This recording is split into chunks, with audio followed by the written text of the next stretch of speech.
Hello students. आज की इस वीडियो में बेटा मैं MCO 4 इग्नू के बिजनेस एनवायरनमेंट के most repeated question in previous years discuss करने जा रही हूँ। इससे पहले मैं MCOM फर्स्ट ईयर के ऑलरेडी सारे इम्पॉर्टेंट क्वेश्चंस डिस्कस कर चुकी हूँ और MCOM सेकेंड ईयर के MCO 1 एंड MCO 3 के most repeated questions in previous years discuss कर चुकी हूँ। आई होप कि आपको ये क्वेश्चंस यूज़फुल लगे और इनसे आप अपने एग्ज़ाम की प्रिपरेशन अच्छे से कर सकें। तो स्टार्ट करते हैं पहला क्वेश्चन। देखिए बेटा, जो आपका फर्स्ट क्वेश्चन है वो 5 to 6 टाइम रिपीट हो चुका है 2012 से लेके 2018 तक। Define small sector, discuss the institution framework that has been evolve for the promotion and growth of the small sector in India. तो बता रहा है कि क्वेश्चन में पूछा है स्मॉल सेक्टर क्या है और ऐसे कौन कौन से इंस्टीट्यूशन हैं जिन्होंने हेल्प की है प्रमोट करने में, ग्रोथ करने में स्मॉल सेक्टर को इंडिया में। Then what are the major constraints that are still being faced by small sector, और ऐसी कौन सी परेशानियां हैं जो अब भी स्मॉल सेक्टर फेस कर रहा है। फिर आपका सेकंड क्वेश्चन है explain the concept and process of environment scanning, what are the different approaches adopted for the purpose. तो देखिए बच्चा, आप बता रहे हैं कि आपको एनवायरमेंटल स्कैनिंग के बारे में बताना है कि वो क्या है, उसका प्रोसेस बताना है और डिफरेंट अप्रोचेस भी बतानी है जो अडॉप्ट की गई हैं इस पर्पस के लिए। देखिए बच्चा, ये जो क्वेश्चन है ये 5 to 6 टाइम तो डायरेक्ट इसी फॉर्म में पूछा गया है, बट 2 to 3 टाइम्स इस पर शॉर्ट नोट लिखने को आया है कि जैसे डिफरेंट अप्रोचेस बता दीजिए एनवायरनमेंट स्कैनिंग की या प्रोसेस ऑफ एनवायरनमेंट स्कैनिंग पे नोट लिखिए। तो उस नज़र से ये बहुत ज़्यादा इंपॉर्टेंट हो जाता है। देन थर्ड क्वेश्चन है socially responsible organisation are usually the most successful organisation, comment. देखिए डायरेक्ट यही क्वेश्चन 5 टाइम रिपीट्स हुआ है कि सोशली रिस्पॉन्सिबल जो ऑर्गेनाइजेशन होती है वो बहुत सक्सेसफुल ऑर्गेनाइजेशन होती है, कैसे आपको कमेंट करना है। इसके अलावा बहुत सारे क्वेश्चन ऐसे हैं जिसका आंसर यही होना है बट उसको थोड़ा मोल्ड करके, या फिर आप कह सकते हैं कि उसको थोड़ा सा टफ फॉर्म में पूछा गया है। जैसे इसमें तो डायरेक्ट पूछ लिया गया कि आप बता दीजिए कि कैसे जो है social responsible organisation successful organisation है। किसी में डायरेक्ट इंपॉर्टेंस पूछ ली जाती है कि क्यों हमें सोसाइटी के भले के बारे में भी सोचना चाहिए, या फिर सोशल रिस्पॉन्सिबिलिटी पूछ ली जाती है किसी बिजनेस की। तो इस तरह से बहुत तरह से घुमा फिरा के क्वेश्चन पूछा गया है। फिर आपका फोर्थ क्वेश्चन है discuss the major components of external environment and their impact on business.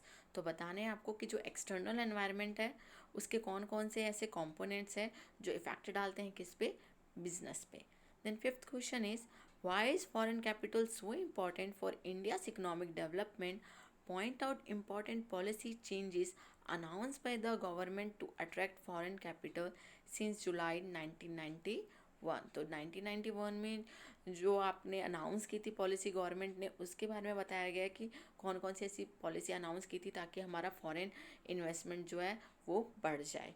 ठीक है, ये क्वेश्चन कुछ इस तरीके से भी पूछा गया है, कुछ आपसे एफडीआई के इंपॉर्टेंस के फॉर्म में पूछ लिया गया है, तो अलग अलग फॉर्म में पूछा गया है और ये क्वेश्चन भी बहुत बार रिपीट हुआ है।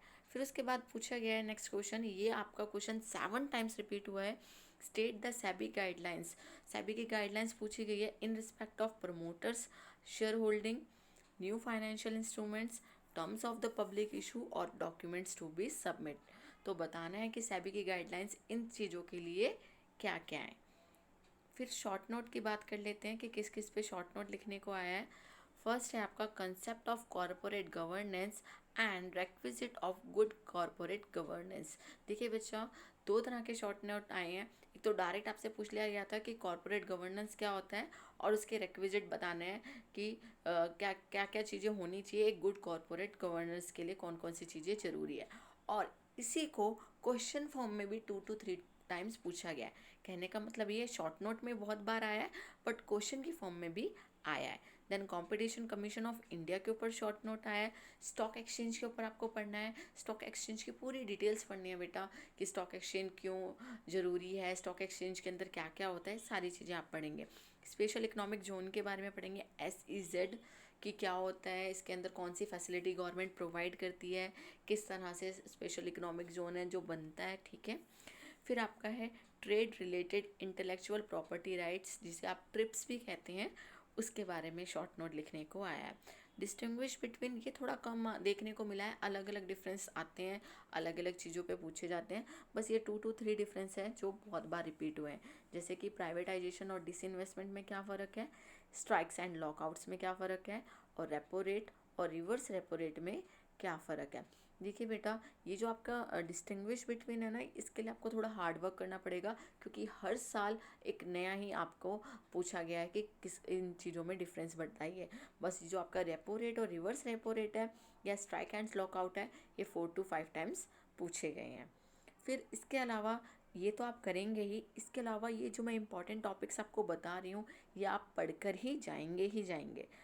फर्स्ट है आपका न्यू इकोनॉमिक पॉलिसी 1991। इसमें आप सब कुछ पढ़ेंगे कि क्या रैशनल है इसके पीछे, रीज़न क्या है, कारण क्या था, नेचर क्या है इसका, ऑब्जेक्टिव क्या है इसके। एलपीजी पॉलिसी के बारे में पढ़ के जाएंगे, लिबरलाइजेशन क्या है, प्राइवेटाइजेशन क्या है, ग्लोबलाइजेशन क्या है, इनके मेरिट्स डीमेरिट्स और इनके नेचर क्या है, इनके बारे में भी पढ़ के जाएंगे।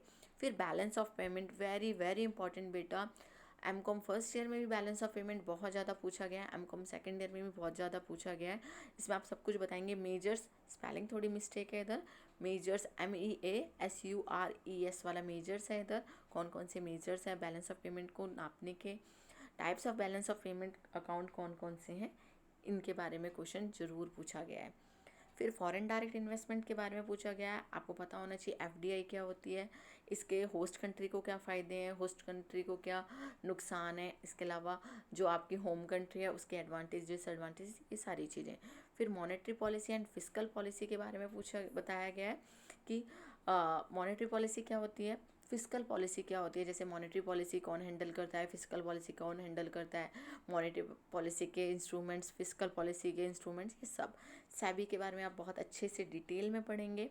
इंडियन मनी मार्केट के बारे में जानेंगे, इसमें मनी मार्केट भी जानेंगे और कैपिटल मार्केट के बारे में भी पढ़ के जाएंगे कि इसके क्या क्या फंक्शंस है, इसकी क्या इंपॉर्टेंस है, डेफिशिएंसी क्या कमी है किसमें, इंडियन मनी मार्केट में। इसके अलावा कंपटीशन एक्ट 2002 पढ़ के जाएंगे कि हाँ कंपटीशन एक्ट 2002 क्या कहता है। इसके अलावा आप कंपनीज एक्ट भी पढ़ सकते हैं, जो 2003 में अमेंडमेंट हुए हैं, वो भी आप थोड़ा सा उसको भी देख के जाएंगे, क्योंकि 1 to 2 टाइम्स वो पूछा गया, ज़्यादा बार उसको नहीं पूछा गया। तो देखिए बेटा, ये तो वो क्वेश्चंस हैं जो मोस्ट रिपीटेड क्वेश्चंस है, जो बहुत बार पूछे गए। ये जो क्वेश्चन मैं आपको बता रही हूँ बेटा, इसका मकसद ये नहीं है कि आप ये पढ़ेंगे और पास हो जाएंगे।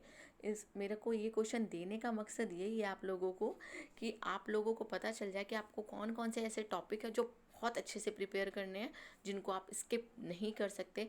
इसके अलावा कैसे जिन बच्चों को यही नहीं पता, कि जिनके पास टाइम नहीं है या फिर जिनके पास नहीं पता, उनके पास स्टडी मटेरियल है कि हम क्या क्या पढ़ के जाएं, तो उनके कुछ हेल्प हो सके।